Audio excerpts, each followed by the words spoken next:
Chapter 372, The Demon King of Fury 6. The moonlight shattered everything it touched. Even the dark power that attempted to block the moonlight was blown into pieces by it. But the same went for Eugene's body. His blazing flames of mana tried to resist the moonlight, but the moonlight just devoured the source of this resistance and glowed even more ominously.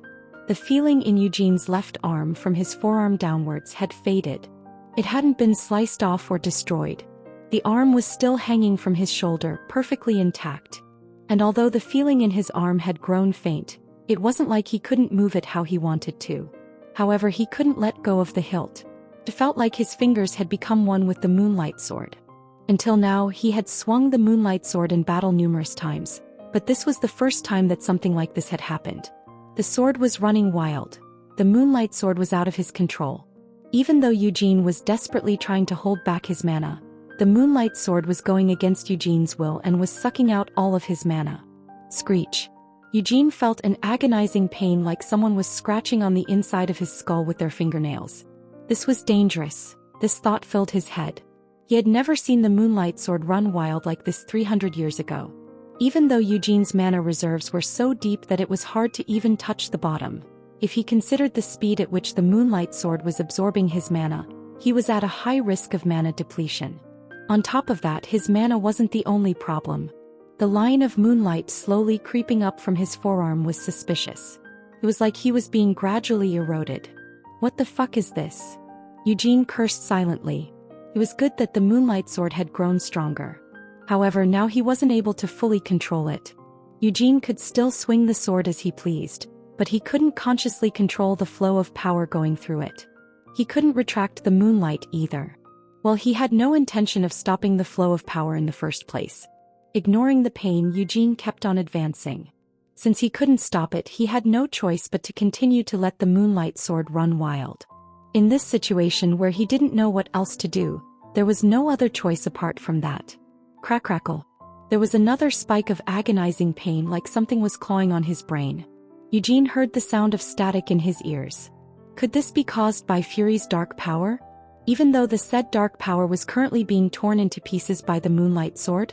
Eugene's head grew clouded. He bit hard on his lips to wake himself up, but he couldn't really sense that pain.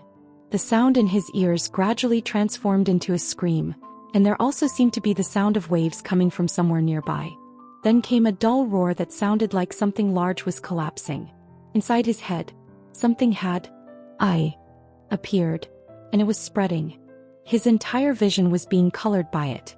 Just what am I looking at? A darkness without even a speck of light. Could that be the sky? Eugene couldn't tell. He couldn't understand what he was seeing. It was too dark, he couldn't see anything. No, he simply couldn't see. Eugene gasped in realization. This wasn't the first time he had experienced something like this.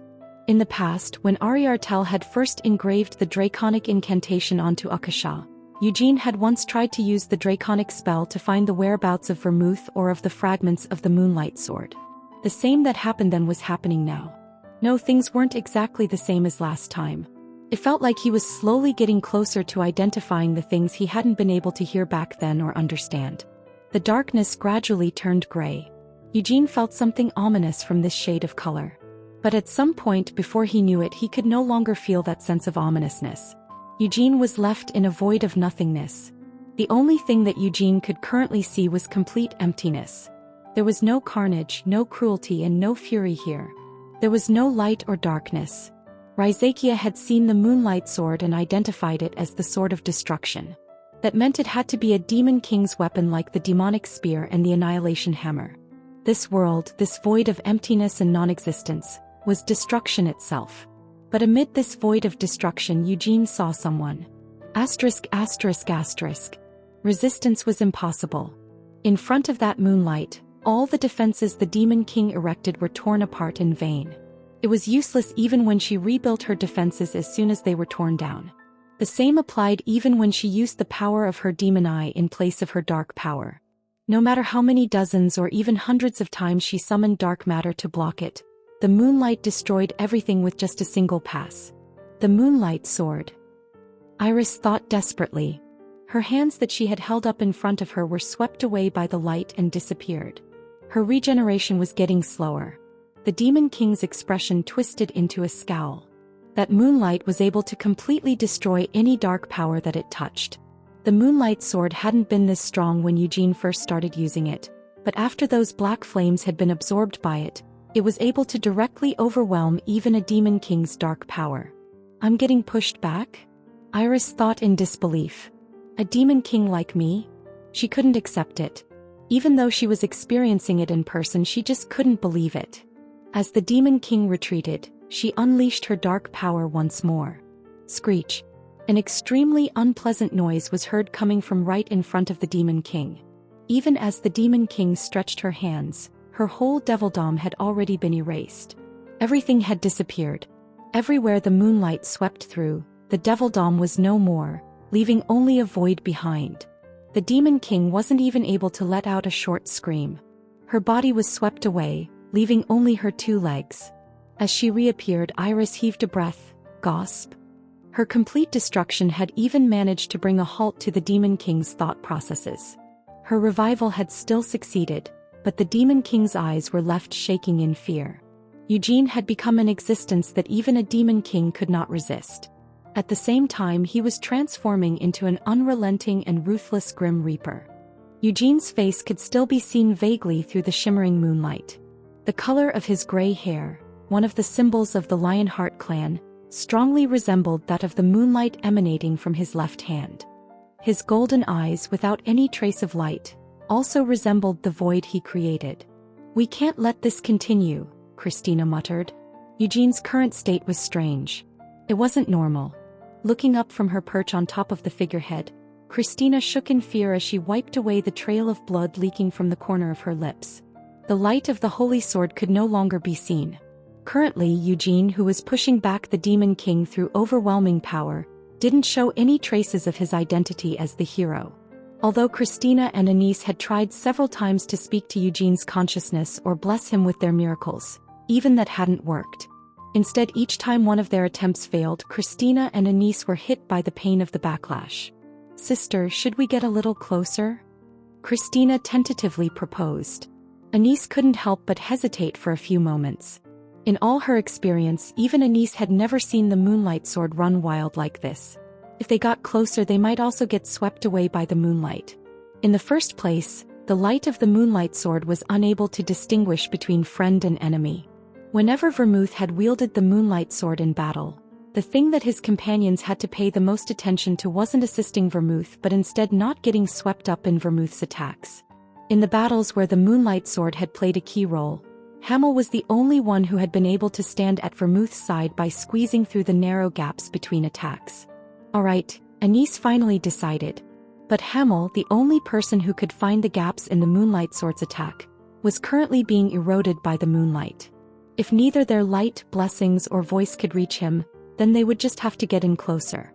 No matter how dangerous it might be to get closer to Hamel, it probably wasn't any more dangerous than the situation that Hamel was currently in.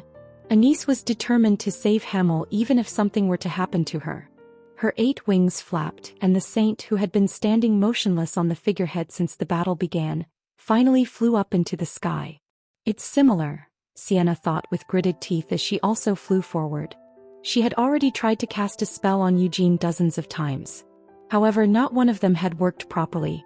Even with her eternal hole or Frost's dragon heart, she couldn't reach into the depths of that moonlight. Sienna corrected herself. "No, it's not just similar. It's exactly the same." Sienna was reminded of Vermouth from Hamel's tomb. Back then, Vermouth hadn't been using the moonlight sword. He also hadn't been wrapped up within that ominous moonlight like Eugene was now.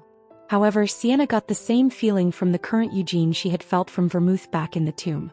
Even though it was Vermouth, she had gotten the inexplicable impression that it wasn't the Vermouth she knew. The same was true of the current Eugene. Through a gradual transformation, Eugene was entering that same strange state. They couldn't leave Eugene like this.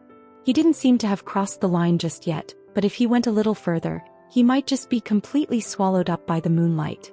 If that happened, it felt like Eugene would become something other than Eugene. It felt as if the Eugene or Hamel that Sienna knew would disappear.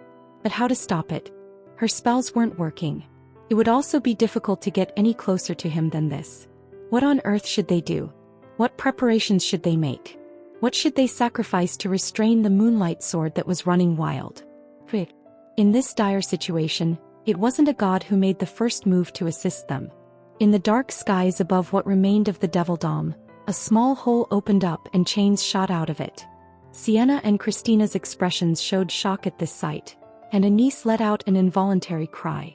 From 300 years ago until now, there was only one person who such chains could represent: the Demon King of Incarceration. But why? No one was able to make any clear guesses as to his reasons for appearing here. The same was true for the Demon King of Fury, who had been in a desperate situation before his arrival. Her resurrection could no longer work the way she wanted it to. The inside of her stomach felt bloated and uncomfortable, as if it was full of wriggling worms, and her head was also full of thoughts that she didn't want to admit to. Iris had felt like she might be defeated if things continued like this. The premonition of her own death was gradually becoming stronger. Should she try to run away? Although Iris didn't really want to spend any time on such thoughts, she had been driven to the point where she needed to consider the idea. When the hole appeared, Iris had gasped, "The Demon King of Incarceration?" Right at the moment when that terrible and ominous moonlight was about to engulf the Demon King of Fury, his chains had pierced through the moonlight. But the Demon King of Fury couldn't understand why such chains had appeared. For what purpose could the Demon King of Incarceration, who had previously declared himself to be a complete bystander, have to interfere in their battle? Was it? Iris' eyes shook. The chains that had pierced through the moonlight pulled away from the Demon King of Fury and then wrapped themselves around Eugene, who was still being eroded by the moonlight. To save me? Iris couldn't help but have such a thought. If hypothetically the battle had continued, and if she had been completely swallowed by the moonlight and was unable to find a way to escape, if her dark power was repeatedly erased, and even her immortality as a demon king was tested to its very limits, that moonlight might have had enough power to eventually kill the Demon King of Fury. However, now that the chains of incarceration had appeared, the situation had changed. The out-of-control moonlight sword had been captured by the chains and subdued. That deadly light that had made even a demon king tremble in fear was being extinguished. This was definitely Iris' chance to turn the tide. The Demon King of Fury stretched out her hand towards Eugene, who was bound by the chains. A mass of concentrated dark power was shot out like a cannonball. "No!" Sienna screamed. For Sienna, saving Eugene was a more critical and urgent matter than trying to understand the current situation. Boom! Sienna's spell collided with the cannonball of dark power. Eugene's hair, which was lightly ruffled, shook as he was caught in the radius of the explosion. Entangled by the chains, Eugene hung in the air limply. His consciousness was still caught within the void that was left by destruction. The moonlight sword had also stopped emitting any of its moonlight. "Get out of my way!" Iris hissed. The Demon King was afraid of Eugene reopening his eyes. She also didn't want to give the moonlight sword a chance to start emitting its moonlight once more. She felt a spike of rage rising up towards the Demon King of Incarceration. Just what on earth was he up to now? If incarceration was going to tie Eugene up with his chains, he should have just killed Eugene once he was done restraining the hero. Why was he just leaving Eugene all tied up? Is he leaving it up to me to kill the hero? Iris questioned. It wouldn't be an easy task. The saint's divine power was continuously eroding her own dark power, and Sienna and Eugene had also managed to directly kill her several times now. And most crucially, too much of her dark power had already been consumed by the out-of-control moonlight sword. The figure of Eugene, still wrapped up in chains, was slowly growing further and further away. Sienna's desperate flurry of spells was also restricting the Demon King's actions. It's not enough, Iris thought as she was slowly driven backward. She wasn't strong enough, she didn't have enough dark power, and she wasn't feared enough. This was her Devildom, a battlefield where the Demon King should reign and be regarded with terror, but she wasn't drawing enough fear. At that moment, a thought popped up inside the Demon King's head. Since that was the case, Iris had no choice but to take it all back. By this, she meant the dark power she had bestowed upon her subordinates. It just so happened to be quite a considerable amount, so if she were to recall all that power, she would be able to replenish her currently lacking reserves of strength. All her vassals might die because of that, but... I'm sorry. the Demon King apologized in a trembling voice. She couldn't think of any other way to win. The Demon King's command was passed on to all the Dark Elves who had managed to stay alive thus far. Not a single one of them resented the Demon King for this. Instead, they all felt joy as they ripped out their own hearts. For the sake of the Demon King whom they served, for the sake of their Demon King's victory, they would sacrifice their lives for Fury. As the direct subordinates of the Demon King, there was no death more noble than this. Ryip. The dozens of remaining Dark Elves all tore out their own hearts. This single united motion took place all across the Devildom.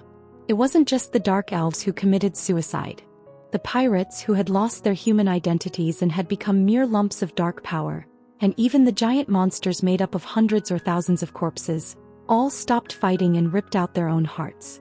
It was a surreal and terrifying sight. This scene, with all of the Demon King's vassals offering up their hearts in unison, formed into one large ritual that engraved an inexplicable terror into the minds of all those who saw it. "It is an honor." Sepia, who had been serving Iris for the past 300 years, muttered these last words with a smile. The moment she had finished speaking, Sepia broke apart into black ash and disappeared. A black whirlwind gathered around the Demon King. Sienna's spell, which had been destroying the Demon King's body, was frozen in place. Soon the spell was erased. Blood flowed profusely from Sienna's nose and lips as she was hit by a backlash of dark power. Christina, who had been focusing her divine power onto the chains, began to feel a dizzying headache. She reached out directly with her left hand, which had been engraved with the stigmata, but the chains refused to disappear. No matter how much she asked for a miracle, recited prayers, and called out his name, Christina wasn't able to reach Eugene.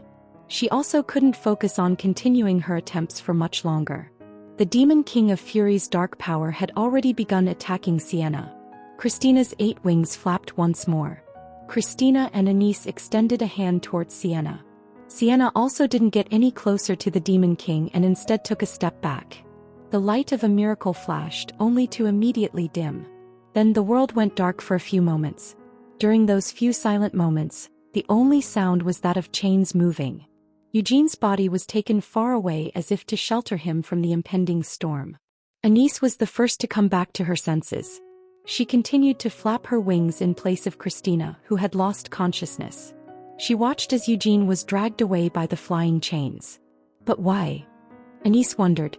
When the world had gone dark for those few moments, Anise had seen how those chains were moving. The attacks made by the Demon King of Fury's dark power hadn't been able to get past those chains. She didn't know their reason for doing so, but Incarceration's chains had protected Eugene. What exactly does he want? Anise thought plaintively. If the chains of Incarceration hadn't appeared, the out-of-control Moonlight Sword might have been able to kill the Demon King of Fury. But in that case, Eugene's own existence might have been lost in the moonlight and permanently erased. However, due to the intervention of Incarceration's chains, the Demon King of Fury's life had been saved. Likewise, Eugene had also been freed from the control of the moonlight. Was it sympathy? Curiosity? Whichever it was. This seems unnatural for the Demon King of Incarceration, Anise mused in worry. That said, what was clear was that the Demon King of Incarceration had saved Eugene. Even now, those chains were moving Eugene out of the danger zone. Anise watched as, accompanied by the disappearance of the chains, Eugene was dropped onto another ship. What about Eugene? Sienna asked once she was awake. He's safe, Anise replied, grabbing Sienna by the shoulder. The divine power that permeated through her touch completely recovered all of Sienna's injuries. The two slowly descended from the sky to land on the deck of the Laversia. The end is in sight, Sienna said, only to laugh unconsciously at her own words. It's faster than I thought it would be. That's true, Anise agreed. In the worst-case scenario, I thought we might have to fight for a few more days. Don't let your guard down, Sienna warned her. Is that really something you should be saying? Anise chuckled as she shook her head. Tightening her grip on the handle of her flail, Anise stared straight ahead at their opponent. Boom. All of the dark power had finally been reunited into one. The Demon King of Fury wiped away the tears of blood flowing from her eyes with the back of her hand. Where was Eugene? No, Hamel the hero. The Demon King's first priority was to find the hero and kill him, but the iron ball that came flying at her face occupied the Demon King's attention. "Where do you think you're looking?" Anise taunted. The iron ball wasn't able to crack open the Demon King's head. Although it had been packed full of divine power, the Demon King's dark power managed to arrest the iron ball in midair. Anise pulled on the long chain of her flail and said with a grin, "Come on then, Demon King of Fury." The situation had changed once more. The Demon King of Fury had managed to recharge her reserves of dark power by forcing all her subordinates to commit suicide. The terror that this act had spread among everyone here had only increased the Demon King's strength. However, even with that didn't mean the Demon King of Fury was as strong as when they had first encountered her. This young Demon King had been about as strong as the previous Fury from the very start, and she had continued to grow stronger throughout the course of the battle. But that had reached its limit, and now her strength was fading. If she wasn't killed and managed to survive this sea battle, Iris could still become an unstoppable blaze, but if they could just kill her here, she would just become a pile of worthless ashes. "Your enemy isn't just the hero," Anise reminded her quietly. Of the people who had managed to survive the battle thus far, there were still those who weren't overcome by the terror of the Demon King. Even as they felt her terror, these people still chose to fight, stepping forward to meet her. "Ha!" The Demon King of Fury let out a bark of laughter. A lot of people seemed to be gathering in front of her, who was now all alone after ordering her own vassals to commit suicide. How insignificant! How hateful! He wanted to kill them all, each and every one of them. The Demon King tore at her hair as she spat out. "It seems that you want to buy time for that bastard's return?" The Demon King had been about to say Hamel's name, only to swallow it back. She felt that if she did end up saying his name, the enemy's morale might just recover. Now that she was on her own, she had to fight smarter. Since the Demon King's strength was empowered by the terror she inspired, she could not give them any excuse to make their fear disappear. "Fine then," Iris sneered. And it was very easy for her to sow even more terror among them. Iris invited them, "Come at me if you have a death wish." All she needed to do was make a display by killing one of them. Whether it was a human or an elf, if one saw someone one knew, or even someone one didn't know, die right in front of them, it would fill one with fear. The Demon King didn't think that she was at a disadvantage even now. No matter how much her opponents outnumbered her, any number of humans was insignificant in front of the Demon King's strength. As long as she brutally slaughtered one of their numbers as an example to the rest, the determination on their faces would quickly turn into despair. "Heaven genocide," a quiet voice was heard. "Destiny form." During today's battle, Carmen had never once said those words out loud. This was because she had never felt relaxed enough to perform that specific ritual of hers. The same applied even now. Whether it was the situation or her own emotions, Carmen couldn't afford to lose control. But that was even more reason why Carmen felt that she should act like she usually would and declare the name of her heaven genocide while announcing the destiny form. In front of the Demon King, the Lionhearts must not allow themselves to feel fear. They also couldn't let themselves hesitate or falter. For everyone here, they must act as an example. To think that someone would actually step forward without any hesitation while declaring such a stupid name. For a moment, Carmen's actions had managed to fluster even a Demon King. "Crazy bitch," the Demon King cursed, her lips twisting in a smirk as she raised her hand towards Carmen. If Carmen wanted to die so badly, Iris would grant her wish. Back when they had first met in Kiel, Carmen might have been a tough opponent for her, but now that she had become a Demon King, Huang, the Demon King's expression crumpled into a scowl. An arrow had come flying at her from afar. Although it didn't even manage to touch her, the Demon King was still enraged that someone would dare to attempt to shoot her. It was of course Ivik who had loosened the arrow. "I must be insane," Ivik thought to himself. Since the situation didn't look good, wouldn't it have been better to just stay quiet? Even as he felt such regrets, Ivik knocked another arrow onto his bowstring. He had no choice but to keep shooting. The young hero had already worked so hard. The saint, who was brandishing her flail with her slender arms, had blocked the Demon King's advance. And Carmen, whom he so respected, had also gone out to meet the Demon King. Under such circumstances, Ivik just couldn't hold his breath and stay silent. Riang. With a deep breath, Sienna rose into the air. Surrounding herself with several different spheres, Sienna glared down at the Demon King. Boom. With each step that the Demon King took, the Laversia shook. However, the ship refused to sink. Sienna's magic was holding the Laversia together firmly. "Who do you think you are, trying to order us around?" Sienna spat out as she glared at the Demon King with bloodshot eyes. Chapter 373. The Demon King of Fury, 7. Heaven Genocide, Destiny Form. It was the sort of name one wouldn't dare to call out if they had any shame, but unlike how ridiculous its name was, the actual form incorporated the wielder's unshakable will to defeat the opponent. In this form, Heaven Genocide resembled a silver glove that covered everything from the elbow downwards. Every part of the form was a weapon. The slender and angular forearms were as sharp as blades. The fingers were also equally sharp, but when clenched into a fist, they were able to turn any enemy into a pulverized mass of meat with just a slight rotation of the wrist. Carmen's white flame formula had been specialized for fighting with her fists. Unlike Eugene's white flame formula or the other Lionheart's, her white flame formula didn't burn fiercely. Instead, her flame had been condensed to its very limits with only a slight flow running over the surface of her skin, its color a white so deep that it seemed like no other color could pollute it. These flames would explode the moment that she hit her target, punching right through them. Boom boom boom. Carmen's fists shattered the dark matter flying at her. She had fought against Iris, Demon Eye of Darkness, before. To fight this Demon Eye, one needed to first understand the properties of her dark matter. But it was easier said than done to determine these properties during the heat of battle. But now there was no need for that. This was thanks to Sienna's intensive research on how to neutralize Iris, Demon Eye.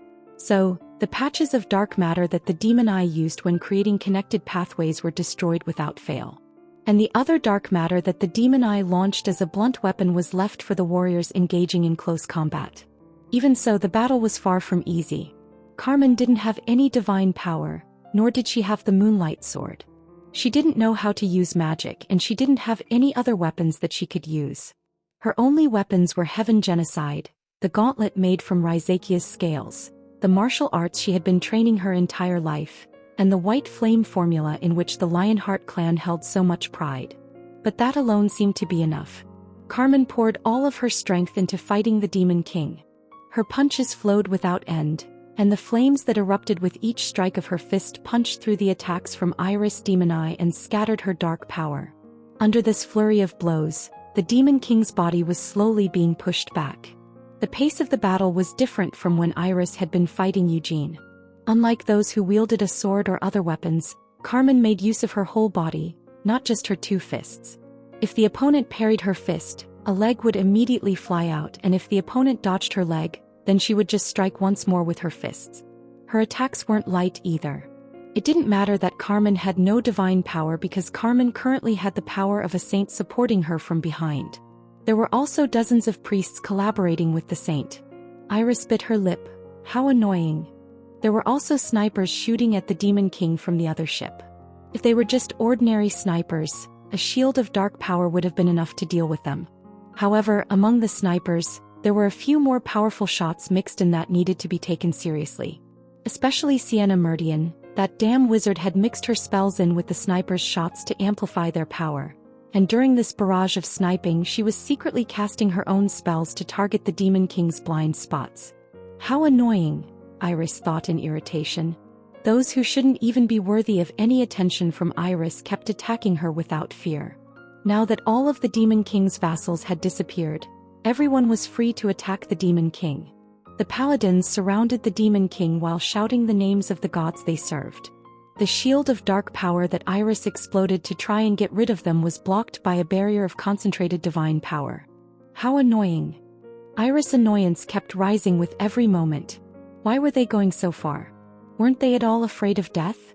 The Demon King felt a serious sense of doubt. Not all of her attacks had been blocked. Since this battle had begun, dozens of people had already perished at the Demon King's hands. This was only natural. Not everyone could be as strong and as fast as Carmen. The saint and the priests were constantly exercising their divine power, but even back when they fought 300 years ago, people still died even under the blessing of light. After all, no matter how many wounds the priests healed, if someone had their head blown up or their heart pierced through, they could do nothing to save that person. So why aren't they afraid? Iris wondered. That was the Demon King's largest source of doubt. Even though divine magic could erase fear and bolster courage, it wasn't perfect. To a certain extent, all it could do was skew existing emotions. On top of that, since the dark power of fury was especially capable of causing people's mental states to collapse, it was impossible for divine magic to completely suppress emotions such as fear in a battle like this. For example, what had happened earlier, when all of the Demon King's vassals had pulled out their own hearts and offered them up for the Demon King of Fury. That ritual had carved fear into the minds of most of the humans here. Just how sweet had the fear of thousands tasted. However, now she couldn't feel any of the same sweetness as before. Instead, various emotions that caused the Demon King to feel displeasure were rising in its place. Emotions like bravery, trust, hope, and belief in the light. Bam! The Demon King's head was thrown back. An arrow had landed between her eyes and burst out of the back of her skull. The Demon King immediately pulled her head forward once again. The arrow was destroyed by dark power, but countless dots of magic clouded her vision as her sight returned. Bam bam bam bam bam. The Demon King staggered backwards.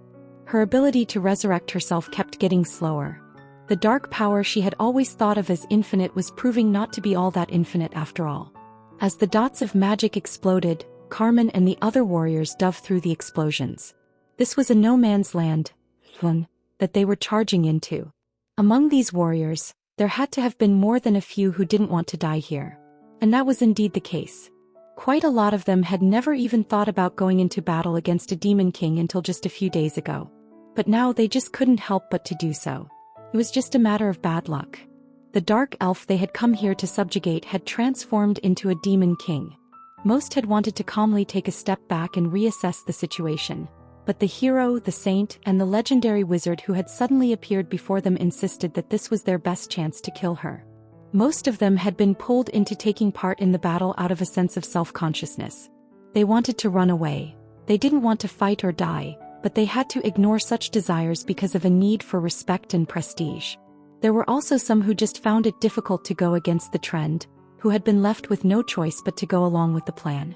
Be that as it may, all of those who were currently charging at the Demon King were all of one mind. They didn't want the glory. They also didn't dare to anticipate a victory that was still out of their grasp. Their only thought was, since it couldn't be helped, they just had to do it. Although they felt it would be nice if someone else could take their place, no one else was there who would do this for them. Because it couldn't be helped, because they were already here, because a lot of people had already died, and also, because if they left her like this, a lot more people would be killed by the Demon King. Their conviction and sense of justice were shallow. The base motivation for most of them was that they had no other choice. It wasn't even due to heroism. By nature, most humans weren't heroic, fair, or perfect, and that applied to most of those currently fighting against the Demon King. But even so, their actions were meaningful. But the Demon King's thoughts as she gritted teeth were different. How meaningless. He was sick of this. These mere insects, these insignificant germs, men and women who wouldn't even be able to change anything all on their own. That's how it should have been, but by coming together in a group and throwing themselves to their deaths, they were beginning to make the Demon King dizzy. They weren't the hero. They weren't the saint either. So what on earth was she doing fighting these fools? The Demon King's anger was boiling over. Rage and insanity due to her self-inflicted isolation transformed into murderous intent. And once this intent was poured into her demonies, her desire for their deaths was soon satiated. Boom. In this sort of situation, it was clear who would be the first to die. Those who were weak. Those who were unlucky or who had just gotten too close. Those who were overconfident and arrogant. And then there were those who deliberately sacrificed themselves. When the demon eye shot out a ray of light, Anise also burst into light. Christina, who had already come to her senses, recited a prayer along with Anise. The dozens of priests following the saint's lead prayed for the same miracle as Anise. However, even their divine power wasn't infinite. Anise needed to suppress the dark power, bestow her blessing onto the others, regenerate wounds at lightning speed, block several fatal attacks, and even attack the Demon King whenever she saw an opening. All of these duties slightly slowed down the formation of Anise's barrier. Rank 3 of Shimuan's 12 finest, the Paladin Adel was a quiet man. Since the expedition's departure, only a few people had managed to speak with him. Even after their mission had changed from the subjugation of the pirate empress to the extermination of a demon king, Adel hadn't expressed any conflicting opinions and had just silently supported the decision of the hero and the saint. As death approached him, Adel merely raised his shield without flinching. Instead of retreating, he moved forward with his shield held high. Adel wasn't the only one moving against the crowd. All the paladins were moving forward while holding their shields up like Adel. Iris was taken aback. Carmen, who was still in close proximity, threw herself backward. Adel tilted his shield and his body at an angle that would keep Carmen out of danger. With wide eyes, Carmen stared at the backs of Adel and the other paladins. A black torrent engulfed the paladins. Then they all disappeared from the world without even getting to leave behind any last words. A carefully constructed barrier blocked the tidal wave of dark power. A spear of magic shot out from behind the barrier, impaled the Demon King's body, splitting the torrent of dark power into two from head to toe. But the Laversia was also split into two. The dark red seas below began to churn as they swallowed the ship. Sienna and Christina panted for breath as they quickly did what was necessary. Everyone on board the sinking Laversia was pulled up into the air. Ha ha. Iris suddenly laughed. Some of her unpleasant emotions had been relieved. That's right. Since she didn't want them to waste any more of her time on them, she should just kill them and let them know their own place. That was the easiest solution for the Demon King. Here and now, not a single one of the Demon King's vassals still remained. However, at this moment the Demon King didn't feel any loneliness. Recalling what she had seen in the abyss sealed beneath this turbulent sea, Iris remembered the previous Demon King of Fury. His support of her hadn't disappeared after his death. Even now she could feel him supporting her from behind. To repay his support, what she needed to do was to tear everyone here into pieces with her bare hands. The Demon King did not fly over from the sinking ship. Instead of righting herself and getting her balance back, Iris laid herself down in a position close to the sea. Her head tilted slightly as if Iris was looking at something other than the sky above. The brightest light within her devilldom, a blasphemous, ominous and terrifying light. Her demon eye did not emit any light in response but instead began to infuse the darkness that lay below. There were many reasons why Sienna, Christina, and Anise didn't go looking for Iris. With the Demon King of Fury descending upon the Laversia, if either Sienna or the two saints were to be absent, the fragile balance here would immediately collapse. It was true that the Demon King had been weakened from the earlier battle, but that didn't mean she was now powerless. As a rule, wild beasts were at their most dangerous when they were injured. When someone's death drew near, they would have no choice but to desperately struggle for survival, and that applied to the Demon King as well. Eugene was currently unable to lift even a finger. Of course, if he had been in a truly perilous situation where he was thrown into the sea, then at the very least either Sienna or the saints would have prioritized rushing back and saving Eugene. But fortunately, Eugene wasn't in that much danger as he hadn't fallen into the sea. This was because Sienna and the saints hadn't been the only ones tracking where Incarceration's chains had chosen to throw Eugene. There was still Seal Lionheart. Instead of being stationed on the Laversia or the Formery, she had stayed with the reserve fleet. Although the battle at the front was important, that didn't mean the battle in the rear could simply be ignored. As a result, several elites including Ortis had been stationed with the reserve fleet and Seal had been one of those. Naturally, Seal hadn't been satisfied with her current position. After all, with her skills she would have been strong enough to battle the Dark Elves on either the Laversia or the Formery. But now she thought she was lucky to have been placed in that position. The huge, disgusting pirate ships and the monsters that had leaped off those ships with a bestial roar had all turned into ashes and disappeared. So now there was nothing that could stop Seal. With white flames fluttering around Seal like a mane, she leaped from ship to ship. Her two eyes weren't turned to the battle at the front, but they were fixed on where Eugene was falling. He's fine. He has to be, Seal kept repeating to herself. She realized that it was all for the sake of this moment that she had endured such harsh training. Her body was as light as a feather and as free as the wind, allowing her to move exactly as she wanted to. Leaping up from the deck of the closest ship, Seal's hands reached out to catch the falling Eugene. Fortunately, nothing happened to whisk him away from her fingers. Seal's hands grabbed onto Eugene, and she then pulled in her outstretched hands to hug Eugene close. This moment felt extremely precious and tranquil to Seal. In fact, Seal's ears currently weren't registering any sounds. Although she would be embarrassed to admit this, she even thought it might be better if time could just stop at this moment. Of course, something like a time stop didn't occur. Seal fell down, still hugging Eugene tightly. To prevent any shock from being transmitted to Eugene when they landed, she began to reduce her speed while still in midair. After her initial celebration, concerns arose. He's too quiet. Even if Eugene had lost consciousness, it was strange for Mare and Rhaenyra, who were inside his cloak, to stay this quiet as well. Since Eugene had been placed in such a situation, those two should have been the first to emerge from the cloak and take care of Eugene. Seal's expression hardened as she reached her hands into the cloak of darkness. Inside that endless and yawning space, Seal moved her hands this way and that, but she wasn't able to catch hold of anything. If they were all right, Mare or Rhaenyra should have reached out to grab her hand, but had the two of them also lost consciousness? For now, Seal had no way to confirm this. As Seal landed, voices could be heard muttering, "Sir Hero." The crew members of this ship who had survived the battle had gathered around Seal and Eugene. The fleet doctors had all been stationed on the evacuation ship. Should she head there? Or would it be better to head to the front and seek the help of the priests? No, before that, the first thing she needed to do was to check Eugene's current status right away. If it was just first aid, Seal could at least do that much. "What is this?" Seal, who had been examining Eugene, unconsciously muttered. She was surprised because she had noticed how Eugene's left hand was stuck to the hilt of the Moonlight Sword. Eugene had always hidden the truth about the Moonlight Sword. Even when he had used it against Ued at the Black Lion Castle, he had only pulled out the Moonlight Sword when everyone who had been captured to be used as sacrifices had already fainted.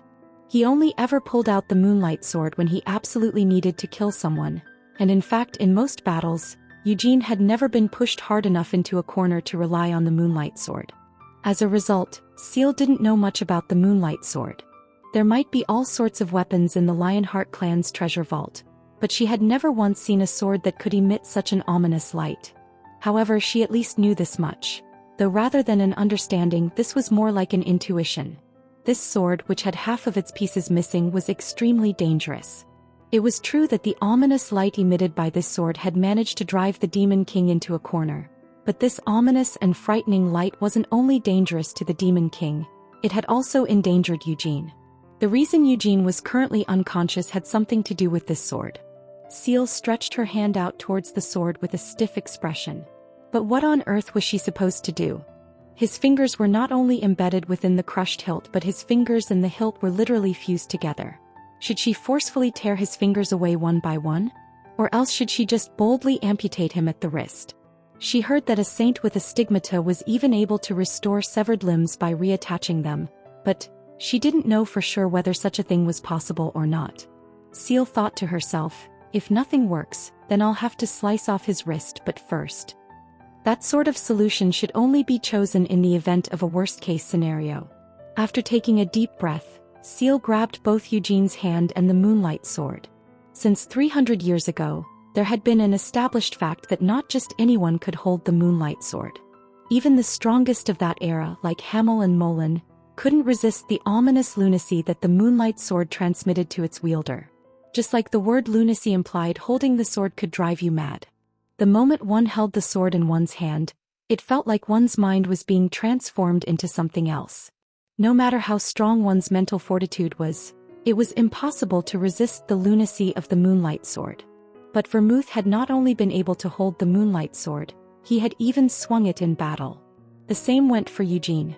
The qualification required to hold the Moonlight Sword wasn't mental fortitude but a certain special trait.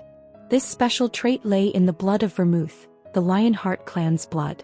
And that blood also flowed in Seal. Seal's body trembled.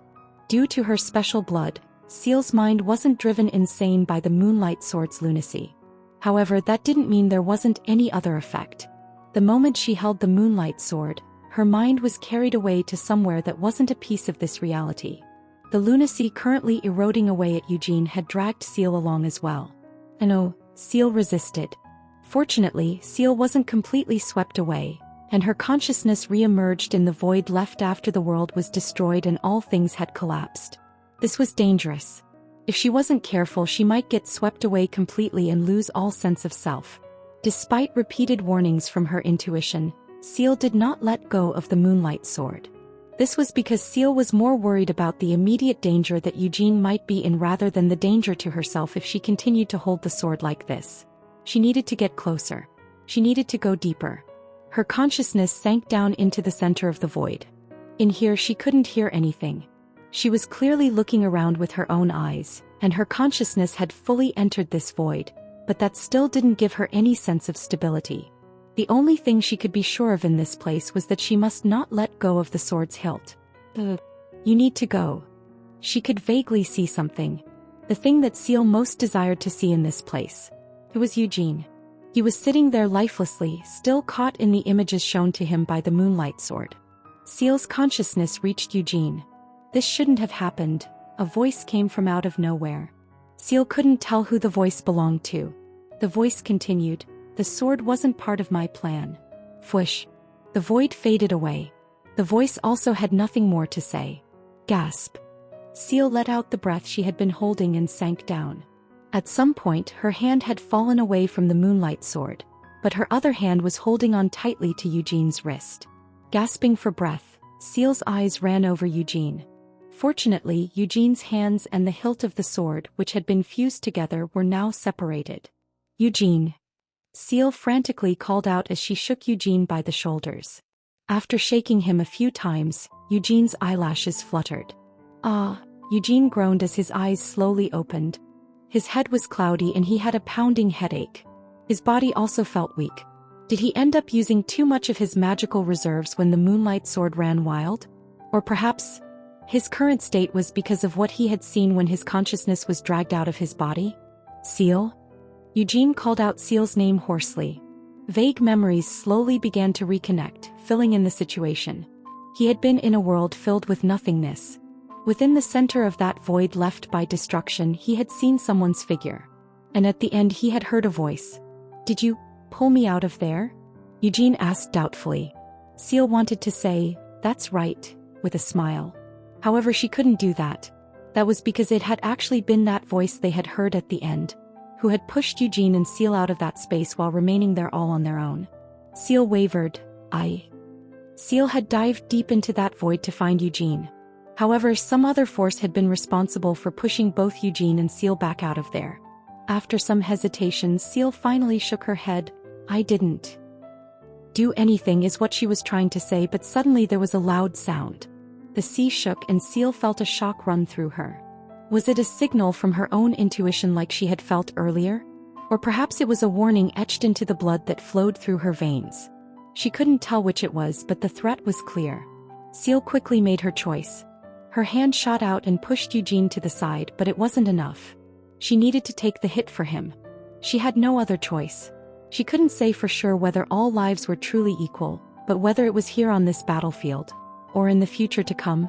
"Your life is much more valuable than mine," Seal thought as she fell forward. Her vision in her left eye turned red and then darkened. The sound of a pop rang inside her head. Chapter 374. The Demon King of Fury, 8. It had happened right in front of him. Eugene's dazed eyes snapped wide open. His body, which had been pushed backward, leaned forward once more. A blob of darkness had suddenly appeared out of nowhere, transforming into a sharp spike that had thrust itself into Seal's left eye. "Seal!" Eugene unconsciously called out Seal's name. Then he quickly stretched out his hand. The spike impaled in her eye dissolved into ashes and disappeared. Eugene quickly pulled Seal closer to examine her. Fortunately, the wound was shallow. The surprise attack had been made using the power of Iris's demon eye. She must have been aiming for his head. However, the attack had ended up being much shallower than the Demon King had intended. The sneak attack hadn't had that much power behind it, so it had been turned into a spike that concentrated all of its power into one point. Her intent must have been to destroy not only the eyeball but also his brain. Thankfully, that also hadn't gone the way the Demon King had planned. He didn't know the reason for this. What might have caused the Demon King's attack to be too shallow was a mystery. But Eugene wasn't curious about the answer to that question. Instead, Eugene hurriedly inspected Seal's wound. Ever since they had first met, Seal had always possessed the characteristic golden eyes of the Lionheart clan. But now one of those eyes could no longer be seen. Eugene started trembling. Searching through his cloak, he pulled out different types of potions. The holy water he had gotten from Christina and Anise, and an elixir that was precious even by Lionheart clan standards. Not knowing what to say, Eugene remained silent. Chewing hard on his bottom lip, Eugene completely emptied the holy water and the elixir into her now empty left eye socket. While doing so, he also checked Seal's pulse. He was alive. Although it was faint, Seal's pulse was still beating. This fact relieved Eugene. Despite wanting to, Eugene didn't ask, "Why wasn't it me?" There was no need to ask. It was clear why Seal had done what she did. Just now, Eugene hadn't been in a fit enough state to appropriately respond to such an attack. That was still the case even now. The out-of-control Moonlight Sword had consumed too much of Eugene's mana. While running wild, it had even managed to affect Mare and Rhaenyra, who had been hidden inside his cloak. Eugene was usually able to use his mana with such reckless consumption because of the exceptional mana control that he had inherited from his previous life, not just his vast reserves. His large reserves weren't just due to the particularities of how he had developed the White Flame formula either. He also had Mare to thank for that, as she assisted him in using his mana more efficiently, and he could also draw on the mana from Akasha and Rhaenyra's Dragon Hearts. Both Mare and Rhaenyra had lost consciousness during the Moonlight Sword's rampage. Then, while swinging the Moonlight Sword in a state of near death, Eugene had not only consumed all of his mana but had also suffered damage to his stars. Remaining silent, Eugene hugged Seal tightly. Although there might not be much point in saying anything to her, as she was currently unconscious, Eugene still quietly whispered into Seal's ear, "Thank you." His voice was filled with utmost sincerity. Carrying Seal in his arms, Eugene stood up. Turning his head to look across Seal, he saw Desra standing in shock. "A Lady Seal," Desra stammered, covered in blood. The blood didn't belong to her. It had spattered on her during her previous battles. Without even wiping the blood off of her cheeks, Desra began sobbing. Eugene silently walked over to Desra. "A Lady Seal, she's okay, right?" Desra pleaded. But Eugene couldn't answer her stuttering question. Seal's left eye had been lost. Fortunately, she hadn't died, and apart from losing her eye, she didn't have any other injuries. However, they couldn't relax just yet. Although Eugene had used holy water and an elixir to provide first aid, she still needed the miracle of a high-ranking priest to cleanly heal her wound of any demonic taint. Luckily, there happened to be a saint on this battlefield. As such, everything would be fine. Though Christina's holy magic still wasn't on the same level as Anise's, if not now, then someday they would definitely be able to regenerate her eye. That's right, someday. Eugene fiercely gritted his molars. Desra's shoulders shook even as she took over carrying Seal. "Are you all right?" Desra asked in a fearful tone. Although she had seen Eugene getting angry several times before, the expression he was showing now was... No, was that really an expression of anger? Desra couldn't completely grasp what kind of emotions Eugene must currently be feeling, but she felt that it wasn't just a simple mix of killing intent and rage. "No, I'm not all right," Eugene tightly admitted. It wasn't rage, hatred, or murderous intent. What Eugene was currently feeling was extreme and heavy self-loathing. How the hell had things ended up like this? Although he had been prepared for the struggle that would naturally come with facing the Demon King, things had ended up like this not because the Demon King had been too strong for him. "I am a fool," muttered Eugene. It was because he hadn't been able to properly control the Moonlight Sword.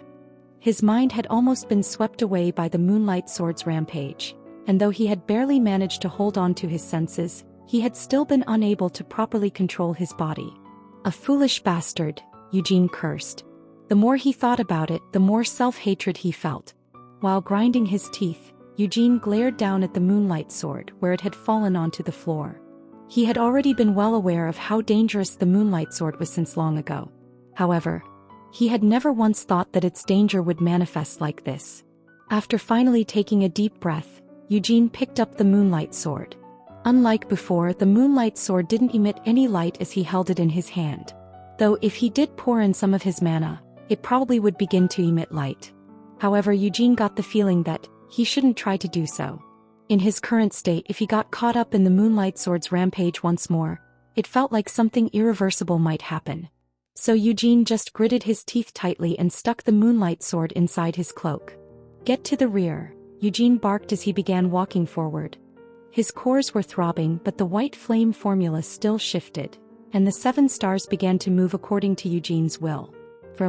Although the drain of his main mana reserves had been huge, Asha still had mana that he could draw from. Ugh. Rhaenyra and Mare were also coming to their senses.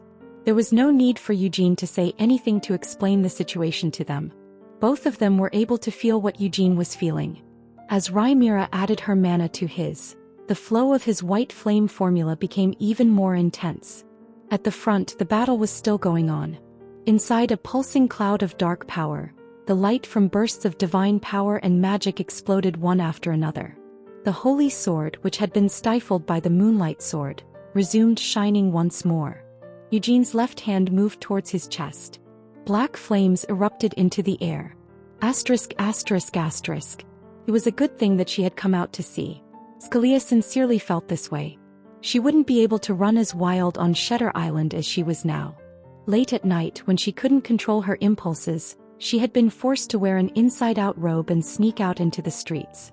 Even though she had already given in to satisfying her murderous desires, she couldn't just kill anyone. Fortunately, Scalia still had some form of restraint left to her madness. This was due to the remaining influence of her innate nature and the morals she had been taught. She couldn't just kill innocents. She had to kill those who had committed a crime. Of course, she still couldn't just kill any old sinner. Even when indulging in her impulses and hobbies, she could still differentiate between right and wrong, so she carefully selected her villains before sentencing them to death. However, there was no need to make such distinctions in a sea like this. She could just kill whoever was attacking her. And happily for her, it wasn't just monsters who were attacking Scalia. Stationed where she was in the rear, the light of the divine power gathered in the front was faint, and the sky that had been caught with an iris devildom was shadowed and dark. So their battle against the hideous monsters who had once been as human as they were was enough to drive the faint-hearted insane. The madmen born from this swung their swords at anyone nearby without distinguishing between friend and foe, or leaped into the sea and to their deaths. So even though all of the monsters had now ripped their hearts out and died, the battle continued nonetheless. Because there had been a lot of people who had gone insane at the sight of the Demon King of Fury or from the spread of her dark power. Ah, how nice, Scalia thought to herself. Pointing your sword at the royal family was a serious sin in and of itself. So, there was no problem with her killing those who had done so. Scalia took great pleasure from this fact. Swinging her sword, seeing someone bleed, the death that followed this bloodshed, and going on to kill someone else, all of this filled her with joy. Suddenly, Scalia came to a realization. She should kill her brother in the midst of this confusion. Ever since she was young, she had never had a good relationship with her older brother, Jafar Animus. Like most of her half-siblings, Prince Jafar had despised Scalia, whose mother was just a low-ranking concubine. This hadn't stopped once they had both grown older. Even after Scalia had become an adult, Prince Jafar would still gossip about Scalia at noble parties and other events. Even though Jafar himself had never killed anyone with a sword in his life, that was still the case even now. Prince Jafar was such a coward that he had hidden himself in the evacuation ship from the very beginning of the battle. Let's find him and kill him, Scalia decided. After all, I've wanted to kill him for a long time now. The current battlefield was filled with confusion. As long as there were no witnesses, she should be able to quietly bury Jafar's death. But witnesses. Without halting her steps, Scalia focused on what was behind her. While maintaining his distance, Dior was still trailing after her. Scalia clicked her tongue. How annoying, she thought in disappointment. It was a fact that Dior was her aide. However, Dior wasn't actually loyal enough to devote himself to protecting Scalia, even on this hectic battlefield. To a certain extent, the reason Dior was currently following Scalia was just to keep an eye on her. Sullen bastard, Scalia cursed. I can't tell what his real intentions are for just continuing to observe without reporting anything to Lord Ortis. Should she just kill Dior as well? Having come up with this idea, Scalia was clear on what she should do. There was no need for her to even ponder the question further. Before making her way to the evacuation ship, she needed to kill Dior and throw him into the sea. She could continue heading to the evacuation ship after that. The moment she came to this decision, Scalia's body suddenly froze to a halt. Her head jerked up to look into the distant sky. Dior approached Scalia to question her with a suspicious expression. "Your Highness." He had been wondering where she was heading, swinging her sword and laughing like a crazy bitch, but now he couldn't figure out why she was just standing there blankly. "Is there some kind of problem?" Dior asked as he slowly drew closer to Scalia. However, Scalia didn't respond to his calls and kept staring at the sky in the distance. Dior tilted his head to look up at the spot in the sky that Scalia was staring at. Against the thick darkness he saw something like chains wrapping around Eugene Lionheart. "Chains?" Dior muttered. "Be quiet," Scalia hissed. Her eyes snapped towards Dior. For a moment, Dior lost consciousness. He stood there with a blank look in his eyes before suddenly spinning around. "Your Highness, just where on earth are you going?" Dior questioned as he headed off, chasing an illusion different from reality. After sending the troublesome human away, Scalia, no, nor Giabella turned back to look up into the sky. In Lehanjar, Noir's consciousness had once descended to possess Scalia's body. The incubus she had used as a catalyst back then had died in front of Eugene and Christina's eyes, but night demons could be found nearly everywhere in this world. Scalia had an unstable mind and suffered from nightmares. While noticing how Scalia was repressing her internal impulses, Noir had given her a push on the back so that Scalia would begin to act on her impulses during her bouts of sleepwalking and begin to develop those impulses into a sadistic hobby. That was how Noir had slowly cultivated a connection between them. The Princess of Shimuan. Noir thought that hers would be a great identity to play around with, and it could also be used to keep an eye on the fleeing Iris actions. Noir thought to herself as she looked with narrowed eyes up into the sky, "I didn't intend to intervene, but..." Although it was surprising that a dark elf like her would become a demon king, that didn't mean Noir had any intention of getting involved in this battle to subjugate Iris. No, the demon king of fury. In the first place, her real body wasn't here out at sea but back at Giabella Park in Helmuth. Just like last time, she had used one of the night demons, who served her as a catalyst to descend in the form of her consciousness. To think that she would find a newborn demon king of fury here. Noir was undoubtedly interested in learning more, but this wasn't a situation where she could directly intervene, nor did she have the strength to do so. If the Demon King of Fury managed to win this battle, then they would surely end up clashing someday, but Noir had decided that now wasn't the time for the said clash. Apart from that, Noir trusted Hamel. If it was her dear Hamel, he should be able to slay the Demon King of Fury. Otherwise, he wouldn't be qualified to challenge Noir, let alone the Demon King of Incarceration. Speaking of the Demon King of Incarceration, what on earth could he be thinking? Noir wondered. She closely examined the flow of the battle. If the Demon King of Incarceration hadn't intervened, the Demon King of Fury would have already been defeated. Could it be that he didn't want the Demon King of Fury to die? Noir decided, no, that's not it. Demon King of Incarceration, could it be that you want to test dear Hamel? Is that it? Is this whole battle one big test for Hamel? Even if she thought about it that way, she still couldn't be sure that that was what the Demon King of Incarceration intended. Although she didn't really think that it was possible, but if the Demon King of Incarceration intended to join forces with the Demon King of Fury to kill Hamel, there might not be much that she could do with this body, but Noir still intended to do the best that she could to help Hamel escape. Because she felt that it would be too unfair for the Demon King of Incarceration, who had already declared that he would wait in Babel for Hamel, to directly intervene in this battle in such a manner. However, it didn't seem like there would be any need for that. In that case, what should she do? Since she had already descended to possess Scalia, should she at least greet him once the battle was over before returning? Of course, she didn't know what the outcome of this battle might be. Perhaps, just perhaps, the Demon King might actually win. In that case then, fine, just for the sake of that possibility she would stick around. If dear Hamel does die, I can at least shed some tears for him, Noir decided. Although it would be unfortunate if Hamel were to be defeated and slain in this battle by the Demon King of Fury. If that was the case, then it couldn't be helped. After all, wasn't it just his fate if he were to die from being too weak? However, if he were to win. While imagining that scenario, Noir smiled brightly. What kind of congratulations should she come over to say to him at that time? Oh my, Noir gasped, her ruminations interrupted.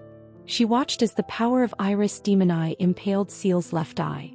Seal Lionheart, the young girl from the Lionheart clan that Noir had met in the snowfield. Wouldn't that mean she was a precious member of Hamel's family? Noir narrowed her eyes thoughtfully as she began walking over. She's still alive. The attack from the demon eye was too shallow. She's lucky. If help had been delayed even slightly, her whole head might have disappeared, Noor judged. Seal's survival was all thanks to the belated intervention of Sienna and Anise, who were still fighting at the front. The power of Iris' demon eye was usually able to manifest without any warning. Noor had also been hit by that dark attack more than once. Noor hummed thoughtfully. Her life may have been saved, but how unfortunate. It looks like she's lost her left eye. First aid had already been administered using holy water and an elixir. Eugene might be the master of the holy sword, but he wasn't able to use holy magic. As such, that was all the treatment that could be done for now. Since they couldn't send the saint to the rear when she was in the middle of battling the Demon King, Eugene must want to defeat the Demon King as soon as possible. "Come here," Noor instructed, skillfully changing to a suitable expression as she approached Desra. Princess Scalia had a bottle of the royal family's panacea hidden in a pocket.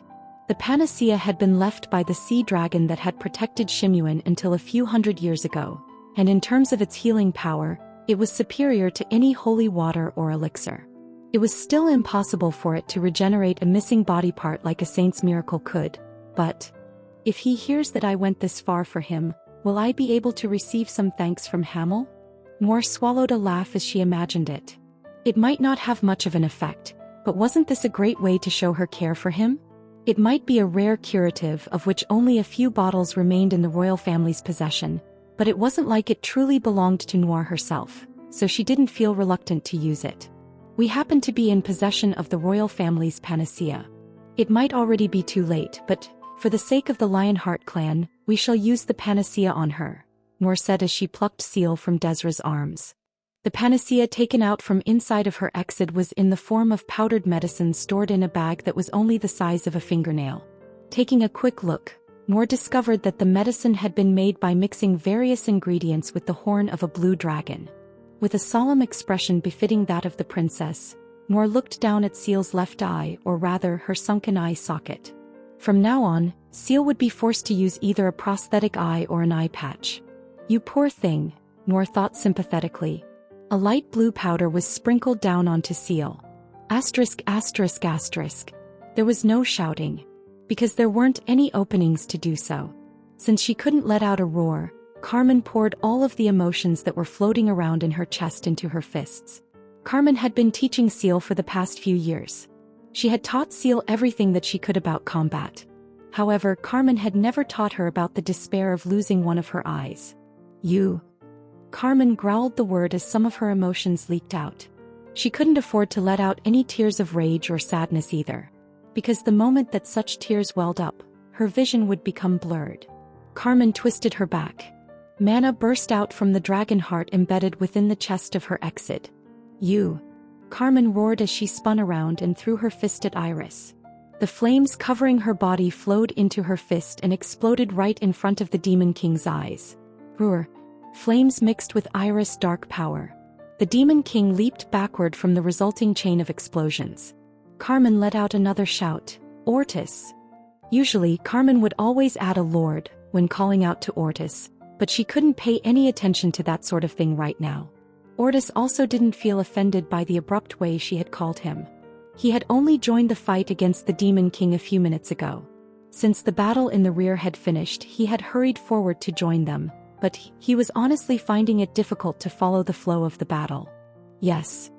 Ortis responded, unconsciously trembling in surprise as he swung his sword.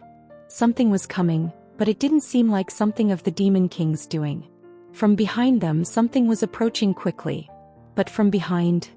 No, it wasn't behind them any longer. It was right in front of them. Boom.